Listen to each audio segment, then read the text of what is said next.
Hello students, welcome to my educational platform Anubhav coaching classes.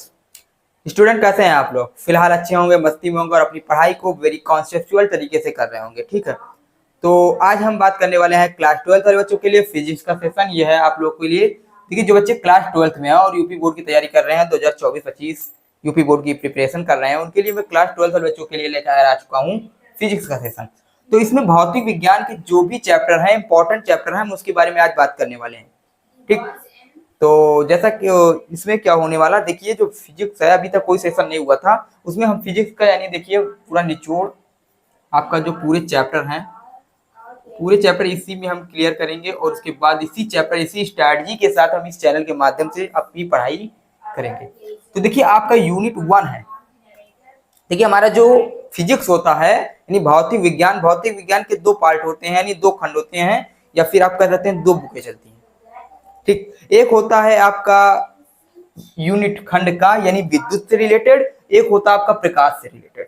ठीक, खंड खा यानी यूनिट ए यूनिट बी, आपकी दो किताबें चलती हैं, दो पुस्तकें चलती हैं। एक होता है आपका खंड का, एक होता है खंड खा। क्लियर हो गया होगा, कोई दिक्कत नहीं। तो खंड का में हमको विद्युत के बारे में पढ़ना है। किसके बारे में? विद्युत यानी बिजली के बारे में। ये समझिएगा, जो बिजली है, करंट के बारे में, धारा के बारे में, चुंबक के बारे में, कहाँ से विद्युत आ रही है, कहाँ से जा रही है, इसके बारे में अध्ययन करना है, इसके बारे में। ठीक, खंडिका में पूरा खंडिका के चैप्टर है, 5 यूनिट हैं और 5 यूनिट के अंदर भी चैप्टर आपके डिफाइन है। ठीक है, कोई दिक्कत होने वाली नहीं, कोई समस्या नहीं होगा। ठीक, उसके बाद खंडिका खा में हम बात करते हैं प्रकाश के बारे में, जैसा कि हमारा पहला चैप्टर प्रकाश की ही है। उसके बाद द्रव्य तथा विकिरणों की द्वैत प्रकृति, उसके परमाणु तथा नाभिक और इलेक्ट्रॉनिक युक्तियां, इसको बाद में देखेंगे। ठीक, तो इस तरह के कुछ आपके आने वाले हैं इस चैप्टर। उसके बाद हम देखिए बात करने वाले हैं, देखिए जैसा कि हम जानते हैं पहला खंडिका के बारे में बात करेंगे। तो खंडिका आपका किसके बारे में? विद्युत के बारे में। और हमारा पहला यूनिट है स्थिर वैद्युत की। स्थिर वैद्युत की यानी इसमें हम जो विद्युत की यानी विद्युत की मतलब आवेश, आवेश कैसा है? स्थिर है, चल नहीं रहा है। ठीक, आवेश कैसा है? चल नहीं रहा है, यानी स्थिर एक जगह टिका हुआ आवेश है, उस विद्युतिकी के बारे में अध्ययन करेंगे। और इसी विद्युतिकी में हमको 4 चैप्टर पढ़ने हैं टोटल। कितने? 4 चैप्टर पढ़ने हैं। पहला चैप्टर कूलाम तथा आवेश का नियम, दूसरा है गॉस की प्रमेय, और तीसरा है हमको, अगर कुमार मित्तल की किताब में देख रहे होंगे, ठीक है, या फिर एनसीईआरटी में देख रहे होंगे, तो ये चैप्टर अकेला ही जो है। ठीक, स्थिर वैद्युतिकी में 2 चैप्टर है, अकेला नहीं 2 चैप्टर। ठीक, एक विभव वाला चैप्टर है और ये चैप्टर। ठीक, तो अगर एनसीईआरटी से आप मिला रहे हैं तो 2 चैप्टर है, अगर कुमार मित्तल की किताब से देख रहे हैं तो आपको 4 चैप्टर देखने को मिलेंगे। पहला कूलाम का आवेश, वैद्युत क्षेत्र और गॉस की प्रमेय, और विद्युत विभव और संधारित्र वाला चैप्टर। ठीक, तो 4 चैप्टर आपको इसमें देखने को मिलेंगे। उसके बाद हम बात करेंगे धारा वैद्युत। देखिए धारा वैद्युत में किरचॉफ के नियम हैं। ठीक, इस तरह के कुछ टॉपिक हैं। ठीक, तो किरचॉफ के नियम, संधि का नियम, ठीक, ये सब हमको देखने को मिलेगा किस चैप्टर में? इस वाले चैप्टर में, वैद्युत धारा में। और इसमें से कुछ टॉपिक हटाए गए हैं, देख लीजिएगा। ठीक, तो ये 7 अंक का आने वाला, ये 8 अंक का आने वाला है। उसके बाद वैद्युत धारा का चुंबकीय प्रयोग, यहाँ से आपका जो चेंजेस है, जो आपका चैप्टर है वो चेंज हो जाता है, बदल जाता है। देखिए यहाँ से हमने विद्युत के बारे में पढ़ा, उसके धारा के बारे में पढ़ा, फिर वैद्युत धारा का चुंबकीय प्रभाव या चुंबक के बारे में अध्ययन करेंगे। 8 नंबर का ये भी है। ठीक, चुंबकत्व के बारे में देखेंगे, इसमें 2 चैप्टर पढ़ने रहते हैं। ठीक, उसके बाद है विद्युत चुंबकीय प्रेरण तथा प्रत्यावर्ती धारा। इसमें हमको अल्टरनेटिव करंट जिसे कहते हैं, प्रत्यावर्ती धारा, एसी करंट। ठीक, एसी एक होता है डीसी।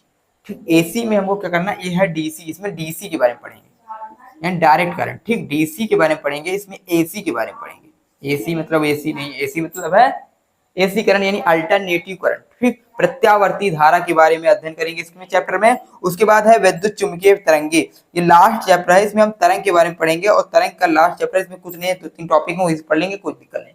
उसके ये यूनिट हमारा खत्म हो जाएगी, पुस्तक 1। और न्यूमेरिकल की दृष्टि से हम देख सकते हैं कौन सा चैप्टर इंपॉर्टेंट, स्थिर वैद्युतिकी के न्यूमेरिकल। ठीक, हम बता दें स्थिर वैद्युतिकी के न्यूमेरिकल है। उसके बाद है वैद्युत धारा के न्यूमेरिकल, इस चैप्टर के न्यूमेरिकल। ठीक, स्थिर वैद्युतिकी, सॉरी समझ लो 1 2 3 और 4 वैद्युत। इसमें देखिए जो आपका कुछ नहीं। ठीक, अगर कहा जाए चैप्टर कौन इंपॉर्टेंट है न्यूमेरिकल की दृष्टि से, तो आपके जो हैं ये वाले चैप्टर कौन से? शुरुआत के 4 यूनिट जो हैं आपके।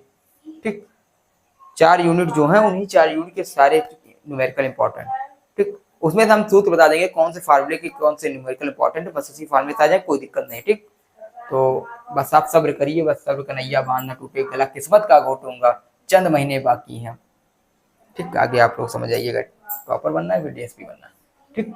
उसके बाद देखिए भौतिक विज्ञान का ये खंड का खत्म हो जाएगा, खंड खा पे हम स्टार्ट करेंगे। और खंड खा में हम कैसे पढ़ेंगे, देखिए प्रकाश की चैप्टर जो कि आपके बोर्ड एग्जाम के लिए बहुत इंपॉर्टेंट है, इस पे वीआईएमपी लगाइए, ठीक। प्रकाश की जो है आपके बोर्ड एग्जाम के लिए बहुत इंपॉर्टेंट है। उसके बाद हम बात करेंगे द्रव तथा विकरणों की द्वैत प्रकृति, ये भी इंपॉर्टेंट है, ठीक। लेकिन इसमें कुछ ज्यादा इंपॉर्टेंट नहीं, बस एक ही टॉपिक है, ये भी है परमाणु तथा नाभिक, परमाणु तथा नाभिक इलेक्ट्रॉनिक युक्तियां, इसमें 2 टॉपिक हैं, वही तैयार कर लीजिएगा। 2 टॉपिक हैं, क्या कहते हैं उसको, ठीक, ट्रांजिस्टर और ये, ठीक। उसको हम बता देंगे, इसको जब चैप्टर वाइज आपको इंपॉर्टेंट क्वेश्चन कराएंगे, चैप्टर वाइज हम कराएंगे, ठीक। तो आप लोग पढ़ाई नहीं की है अब जुड़ जाइए, ठीक। अगर आप लोगों ने बोर्ड पेपर की तैयारी नहीं कर रखी है, प्रिपरेशन नहीं कर रही अच्छी, तो अब से जुड़ जाइए, अब अभी आपके पास समय है, ठीक। आने वाले 1-2 अक्टूबर चल रहा है, आने वाला है यानी सितंबर चल रहा है, नवंबर, दिसंबर और जनवरी, फरवरी में तो आपकी बोर्ड एग्जाम है। जनवरी तक आपका सिलेबस देखिए, आप सिलेबस खत्म करने की कोई नहीं दिक्कत, ठीक। सिलेबस खत्म करने की कोई मतलब उसमें मत पड़िएगा कि नहीं अभी हम न्यूमेरिकल नहीं लगाए क्लास, आपके प्रिपरेशन करने की बारी। आप लोग बोर्ड एग्जाम की प्रिपरेशन करिए, सिलेबस खत्म हुआ चाहे इंपॉर्टेंट क्वेश्चन की प्रैक्टिस करिए, और हमारे साथ तथा अन्य कोई भी चैनल हो उनके साथ जुड़ करके, ठीक। और हमारे साथ तो हम तो कहते हैं नहीं कि देखिए, ठीक। तो इसके साथ साथ आप लोग बता रहे हैं, देखिए तो ये सब देख लीजिएगा। उसके बाद फिर मिलते हैं अगले सेशन के साथ, और इसी तरह के आपके थोड़े छोटे छोटे सेशन आते रहेंगे। उसकी वजह से आपका बोर्ड एग्जाम नजदीक आता जा रहा है, उसी तरह हम मैराथन भी बढ़ाते चलेंगे, कोई दिक्कत होने वाला नहीं, ठीक। तो 1-1 घंटे की क्लासें हम लेंगे, ठीक। हो सकेगा 2-2 घंटे क्लास लेंगे, लेकिन अगर सिस्टम उस तरह का रहा तो, आप लोग का सपोर्ट, आप लोग का प्यार रहा तो हम 1-1 घंटे यानी 2-2, 3-3 घंटे की भी क्लास ले सकते हैं, ठीक। तो ये देख लीजिएगा, कोई दिक्कत नहीं है, इस तरह के आपके क्वेश्चन आ सकते हैं इसी चैप्टर से। उसके बाद हम फार्मूले भी लिखा देंगे और न्यूमेरिकल भी करा देंगे, ठीक। तो फिर मिलते हैं अगले सेशन के साथ। जय हिंद, जय भारत।